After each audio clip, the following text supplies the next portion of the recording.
ओम नमः शिवाय। मैं हूं एस्ट्रोलॉजर के सिन्हा और मैं अपने यूट्यूब चैनल पर आप सभी का हार्दिक स्वागत करता हूं। मासिक राशिफल और कन्या लगन वाले जातकों पर इसका क्या प्रभाव पड़ेगा, आइए हम इस वीडियो में समझते हैं। देखिए, कन्या लगन अगर आपको समझना है तो आपको आपका लगन का ज्ञान बहुत ज़्यादा होना चाहिए। कैसे आपको आपका लगन पता किया जाता है, लग्नेश पता किया जाता है, लेकिन लगन के आधार पर मेरे प्रोडिक्शन बेस्ड होते हैं। तो लगन को आप सीख लीजिए। बगल में एक चार्ट आपको डिस्प्ले करता हुआ दिखाई देगा। इस चार्ट में जिस तरीके का लगन चार्ट बना है, अगर आपका भी चार्ट इसी तरीके का है तो आपका लगन जो होगा कन्या लगन होगा और फिर आपको ये वीडियो देखना चाहिए। देखिए, मासिक राशिफल 2021 के लिए कुछ व्रत और त्यौहार जो पड़ने वाले हैं। 9 मार्च को विजया एकादशी पड़ेगा, 11 मार्च को महाशिवरात्रि होगा, 14 मार्च को सूर्य का कुंभ राशि को छोड़ करके मीन में संक्रांति करना, 25 मार्च को पुनः एकादशी होगा, 28 मार्च को होलिका दहन भी होगी, पूर्णिमा का दिन भी होगा और साथ में छोटी होली भी हम लोग उस दिन मनाएंगे। 29 मार्च को अगर कहा जाए तो होली का त्यौहार मनाया जाएगा। इसके अलावा सर्वार्थ सिद्धि योग अर्थात ऐसा दिन जो सभी के लिए सिद्धि देने वाला दिन होता है। कुछ निगेटिव ट्रांजिशन होने के बाद भी एस्ट्रोलॉजी में कैलकुलेशन है सर्वार्थ सिद्धि योग का, और नाम से भी क्लियर है कि सभी प्रकार की सिद्धियां जो है इसमें जाके सिद्ध हो जाती हैं। 4 मार्च, 5 मार्च, 7 मार्च, 14 मार्च, 16 मार्च और 20 मार्च ये सर्वार्थ सिद्धि योग के दिन निकल के आ रहे हैं। और इस पूरे महीने अगर कहा जाए जो मार्च का महीना रहेगा, इसमें राशियों ग्रहों का राशि परिवर्तन बहुत ज़्यादा तो नहीं होगा। सूर्य का प्रत्येक महीने में होता है राशि परिवर्तन, तो ये 14 मार्च को इसका राशि परिवर्तन होगा। साथ में शुक्र का जो राशि परिवर्तन है वो 17 मार्च को होगा और बुध का राशि परिवर्तन 12 मार्च को होगा। अब यहाँ पर क्या होने वाला है, आइए हम समझते हैं पॉइंट टू पॉइंट। तो सबसे पहली चीज़ देखिए, अभी इस पूरे महीने आपके जो छोटे भाई बहन है और आपका जो श्वास नली है वहाँ पर गोचर में केतु अभी भी इस महीने भी ये रहेगा और अभी तो इस लंबे टाइम तक इसको रहना है, क्योंकि राहु केतु का जो राशि परिवर्तन होता है 1.5 साल के बाद इसका राशि परिवर्तन होगा। अभी हार्डली 6 मंथ राशि परिवर्तन को हुए हैं। तो निश्चित रूप से यहाँ पर जो चीज़ें निकल के आ रही हैं इसमें आपके जो गुप्त शत्रु होंगे महीने के मध्य तक काफ़ी बढ़ जाएंगे। एक प्रकार से कहा जाए बहुत टाइप के शत्रु आपके बढ़ जाएंगे और बहुत सारे शत्रु तो आपके घर में भी उपस्थित हो सकते हैं। घर का मतलब जिसको आप अपना परिवार मानते हैं वहाँ पर भी गुप्त शत्रु धीरे धीरे बन सकते हैं। लेकिन ये सभी चीज़ें हफ्ते का जो मध्य रहेगा वहाँ तक इसकी टेंडेंसी बनेगी। शुक्र गोचर में अस्त होने के कारण ये प्रभाव उतना ज़्यादा नहीं दिखाई देगा, लेकिन परेशानियाँ जो रहेगा पारिवारिक जीवन में एक कलह की स्थिति भी इस मार्च महीने में रहेगा। रीज़न क्या है, चंद्रमा आपके लगन से सप्तम स्थान पे जाएगा।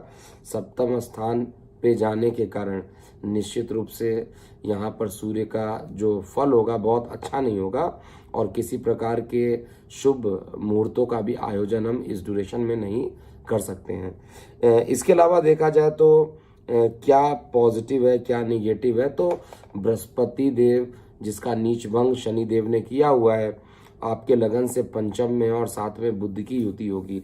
तो ये जो त्रिकोणीय युति बन रही है बुध का बृहस्पति का और शनि का, ये आपके लिए कहा जाए एक प्रकार से अच्छा रहेगा।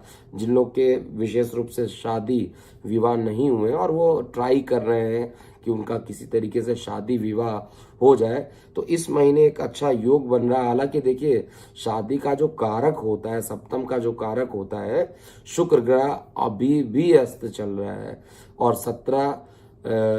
17 अप्रैल तक ही अस्त चलेगा। तो किसी प्रकार के जो शादी विवाह का जो मुहूर्त है वो तो अच्छा मुहूर्त बिल्कुल भी इसमें नहीं निकल के आता है।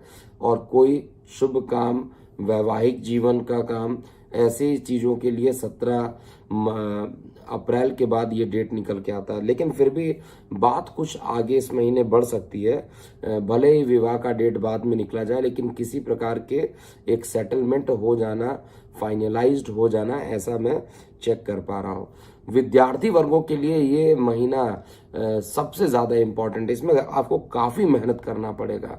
शनि जिस घर में बैठ जाते हैं उसका फल विलंब से देते हैं, और शनि देव अभी आपके लगन से पंचम में बैठे हैं। तो पंचम में शनिदेव का बैठना, साथ में बुध बैठना और बृहस्पति देव की उपस्थिति, ये सारी चीज़ें इंडिकेट कर रही हैं कि निश्चित रूप से जो प्रतियोगी परीक्षाओं में या जो अभी बोर्ड एग्जामिनेशंस भी कई जगह स्टार्ट हो जाते हैं सामान्यतः मार्च में, तो जहाँ पर भी एग्जामिनेशन होंगे, इसमें आपको सफलता इतनी आसानी से नहीं मिलता हुआ मैं देख पा रहा हूँ। कुछ मेहनत करना पड़ेगा, कुछ मेहनत करने के बाद ही आपको सफलता के यहाँ पर योग दिख रहे हैं, और मेहनत करने से आपको पीछे भी नहीं हटना चाहिए। बेटर होगा महीने का जो मध्य होगा उससे पहले पूरा प्रिपरेशन कर लीजिए, क्योंकि महीने के बाद में किसी प्रकार का मानसिक तनाव आते हुए मैं देख पा रहा हूँ।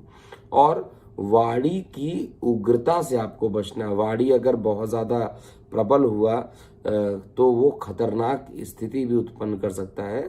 लेकिन 12 मार्च के बाद जब शुक्र का राशि परिवर्तन होगा तो परिवार में जो विवाद की स्थिति है वो रिजॉल्व हो जाएगी और घर में खुशियां ही खुशियां उत्पन्न होंगी।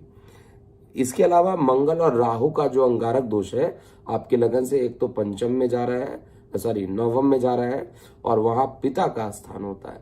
पिता के को शारीरिक रूप से कुछ पीड़ा हो सकती है। पिता के ऊपर आपको बहुत ध्यान देना चाहिए। कुछ ऐसे धार्मिक यात्राएं हो सकते हैं जिसका आपने रिजर्वेशन भी करा लिया हो, लेकिन कुछ ऐसी बातें हो सकती हैं अंतिम समय में, क्योंकि अंगारक दोष बन रहा है आपके लगन से, सब नवम स्थान पे बन रहा है। तो कहीं पर किसी कारण से आपकी धार्मिक यात्रा में विलंब हो जाना, ये चीज स्पष्टता मुझे दिखाई दे रहा है।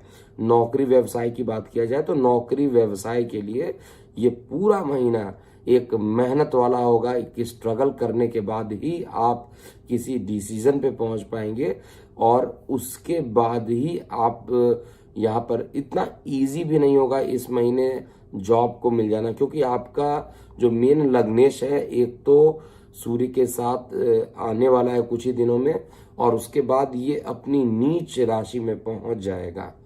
तो जब ये नीच राशि में पहुंच जाएगा तो निश्चित रूप से ये आपको परेशान करेगा। स्किन संबंधित कुछ इरिटेशन हो सकती है कन्या लगन वाले जातकों को। अपने हेल्थ के लिए देखा जाए तो फिजिकली आपका हेल्थ अच्छा दिखाई दे रहा है। डिप्रेशन, किसी बात को जबरदस्ती अपने ऊपर रख लेना और ज्यादा टाइम तक उस पर सोचना आपको मानसिक रूप से परेशान करने वाला है। तो ये कुछ इम्पॉर्टेंट चीजें थी जो मैं अपडेट कर रहा हूँ कन्या लगन के लिए। दो बातें और इसमें मैं इंक्लूड करूंगा। आय के साधन में कुछ मुश्किल भरा टाइम हो सकता है, लेकिन महीने के मध्य के बाद जो है आय के साधन में भी वृद्धि होगी। बिजनेस डील अगर आप कोई करते हैं, अगर आपका कोई बिजनेस पार्टनर है तो उसमें विवाद की स्थिति भी डेवलप हो रही है। अगर आपको चाहिए कि ये पूरा महीना अच्छा बीते और कुछ बिजनेस पार्टनर के साथ कुछ वैचारिक मतभेद ना डेवलप हो जाए, किसी प्रकार का कोई निगेटिव कम्युनिकेशन ना हो जाए, तो आपको ये पूरा महीना वेट कर लेना चाहिए। एटलीस्ट सूर्य का जो मीन राशि में जब तक गोचर रहेगा तब तक आपको बचना चाहिए, क्योंकि जीवन साथी के स्वास्थ्य में परेशानी उत्पन्न होना और पार्टनरशिप में भी विवादास्पद स्थिति उत्पन्न हो जाना, ऐसा चेक कर पा रहा हूँ। ये जो महीना है थोड़ा चैलेंज वाला ज़रूर है और आपको चैलेंज स्वीकार करना चाहिए। देखिए, हम लाइफ जीते हैं, हम बहुत सारी चीज़ें ऐसी होती हैं जिनको हमें स्वीकार करके चलना चाहिए और हिम्मत नहीं हारनी चाहिए। अगर गोचर में स्थितियां बहुत अच्छी नहीं दिखाई दे रही हैं तो मैं यही बोलूँगा, इसमें आप ऐसा निगेटिव मत सोचिएगा कि हर बार कन्या लगन का या किसी स्पेसिफिक लगन का मैं निगेटिव बोल रहा हूँ। जैसा मुझे दिखाई दे रहा है मैं वैसा बता रहा हूँ और ये केवल गोचर का परिणाम है। अगर आपको कस्टमाइज राशिफल चाहिए तो अभी हमारे व्हाट्सएप संख्या 9818318303 पर इसका रिक्वेस्ट आपको भेज देना चाहिए। अभी के लिए इतना ही। मैं हूं एस्ट्रोलॉजर के सिन्हा। ओम नमः शिवाय।